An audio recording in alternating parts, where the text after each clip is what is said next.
Police थाना चंबा के अंतर्गत ग्राम पंचायत सिंगी में बीते दिनों एक महिला की मृत्यु पर अंतिम संस्कार को लेकर ससुराल पक्ष एवं मायके पक्ष में विवाद उत्पन्न हो गया, जिस पर बीफरे ससुराल पक्ष ने पुलिस चौकी दृड्डा में मृतक लड़की मायके पक्ष के खिलाफ शिकायत दर्ज करवाई। इस पर मृतक के चाचा का क्या कहना है, सुनते हैं। नमस्कार जी, मैं चतर सिंह सूर्यवंशी, गांव पंजो, डाकघर पंजो से, और मेरी भतीजी मंजू जो कि गांव समूही दड़ोगा डाकघर सिंगी में जिसकी शादी की थी आज से 14 वर्ष पूर्व,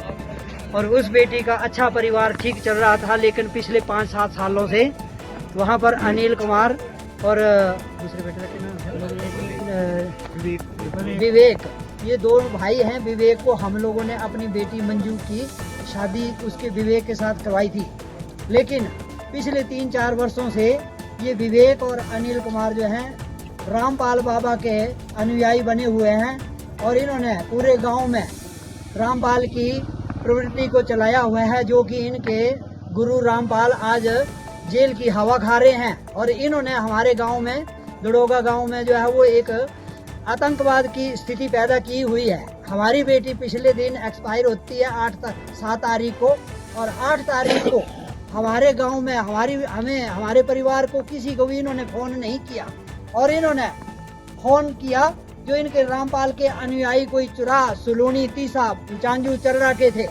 जम्मू के, वो सारे लोग इन्होंने 70-80 लोग वहां गांव में बुला लिए थे, और एक किस्म से ये आतंकवाद फैलाना चाहते थे। जब हम मायका पक्ष के वहां गए तो इनके जितने भी सगे संबंधी, रिश्तेदार, जितना भी भाईचारा, गोत्री वो आए हुए थे, उन सबको इन्होंने जो है वो हिंदू रीति रिवाज से उसका धार्मिक रस्म क्रिया जो थी वो करने से मना कर दिया। रात भर से हमारी बेटी की डेड बॉडी ऐसे कुत्ते की तरह लंबी रखी हुई थी, और उसके आगे कोई भी धूप,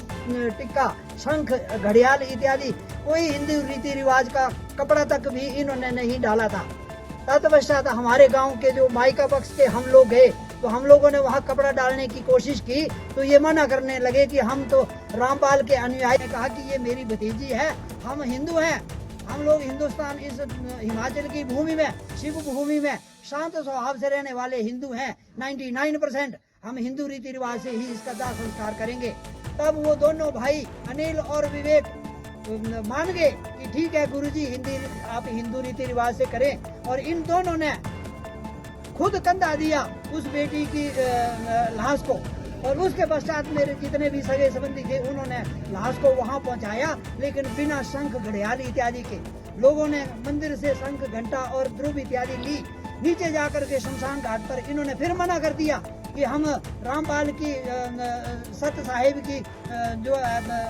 प्रक्रिया से ही इसका अंतिम संस्कार करेंगे। वहाँ सारे जनता जनार्दन जो इकट्ठी हुई थी उन्होंने फिर वहाँ बोला कि नहीं, हिंदू रीति रिवाज से ही इसका दाह संस्कार होगा। तो इन्होंने मना कर दिया कि हम इसका कोई भी कर्म क्रिया, कोई आग नहीं लगाएंगे, कोई कर्म क्रिया नहीं करेंगे, कोई 10-13 नहीं करेंगे। तत्पश्चात मजबूर होकर के हम मायका पक्ष वालों को वहाँ अपने इस बेटी के भाई को वहाँ उसका सिर इत्यादि जो हमारी प्रक्रिया होती है वो सारी पंडित को बुलाया। इन्होंने पंडित को भी नहीं बुलाया था, हम लोगों ने टेलीफोन करके पंडित को बुलाया। तो आज हम लोगों ने पुलिस चौकी में, और पंचायत प्रधान, ये सिंगी पंचायत के प्रधान मनोज जी, ये हमारे परिहार पंचायत के प्रधान, ये सिंगी पंचायत के प्रधान, ये हमारे प्रधाना जी के पतिदेव हमारे साथ हैं, और ये पंजो पंचायत के प्रधान के पतिदेव हमारे साथ हैं, ये परिहार पंचायत के प्रधान हमारे साथ हैं, ये भूतपूर्व प्रधान मनोज कुमार जी हमारे साथ हैं। ये सारे लोग वहाँ, सारे बुद्धिजीवी लोग वहाँ थे, सभी ने वहाँ रजामंदी से हिंदू रीति संस्कार से संस्कार किया। लेकिन ये आज